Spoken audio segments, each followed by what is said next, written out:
No, I don't have any regrets about not making it to being an instructor, because when I got promoted, what happened was, and this was perhaps the one negative, but me being me, I was called in and they said, "Oh, we're going to post you now. You've got promotion. Well done, Karen." And I thought, "Yeah, thank you very much, sir." Then station commander, "We're going to send you to the WAF hostel," he says to me. "I'm not going there," I said. And he looked at me, "I'm sorry, sir." I said, "But really?" And he said, "Oh, yes." And I said, "No, because I've done Checkers, which is all girls in living in almost hostile conditions. We are living in Checkers, I must tell you that as well, but with restrictions that come to my social life and everything else. And then when I now get a chance to be with the big boys doing the big stuff in a mess, running it, doing big functions on my own and doing what chefs want to do and be in charge of a budget and do all this stuff. You're now telling me you're going to send me to the WAF hostel in London, a handful of girls who work at Whitehall and what's it called, MOD, making the packed lunches and giving them a dinner. And really? Do you think so? So he looked at me and he said, "Well, Karen," he said, "I wasn't expecting that." I said, "Oh, no, you weren't." I said, "That's where you send some girl that's ready for finishing when they want to ease out, not starting." So he said, "Okay, well, leave it with me." So at that point, they were going to send me, I can't remember where they were going to send me, but eventually what happened, came out of that was they needed somebody at CIO London. CIO being Careers Information Office in London.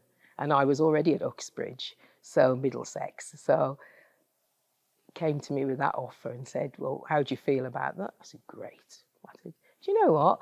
I quite fancy that. Yeah, I'll do that."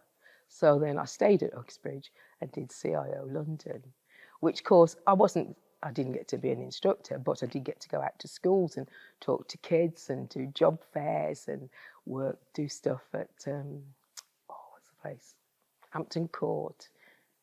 And go to the big, what's the big thing that they have? I can't remember.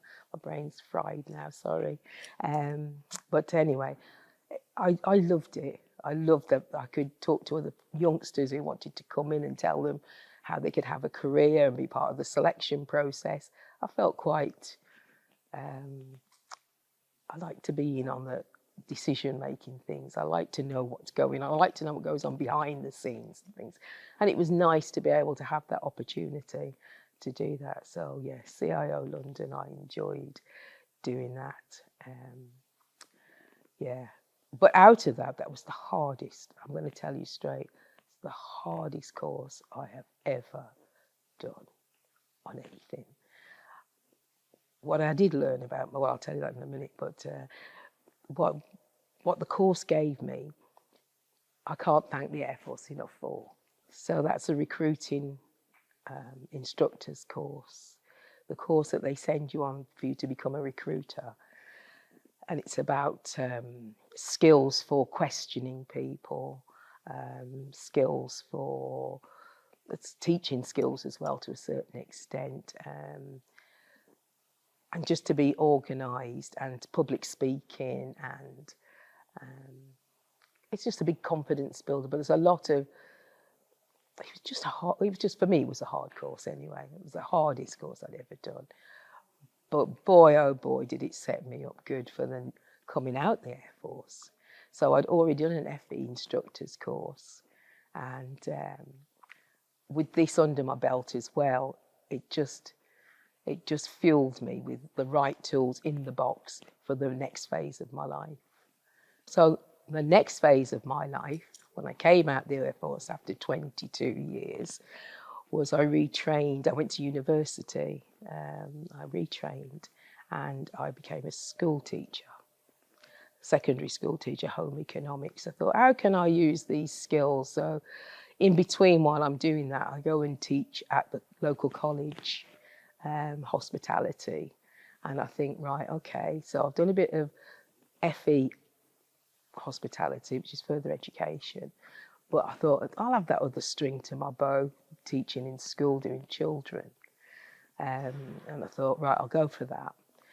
So I went to my first course I did at Dundee University, because by this time now I'm at Lucas, RAF Lucas. And I did my degree, and then I had to do a PGCE, which is, what is it, PGCE? Postgraduate Certificate in Education. And the course that I did for recruiting, wow, was I glad I'd done that course. I sailed through the other stuff.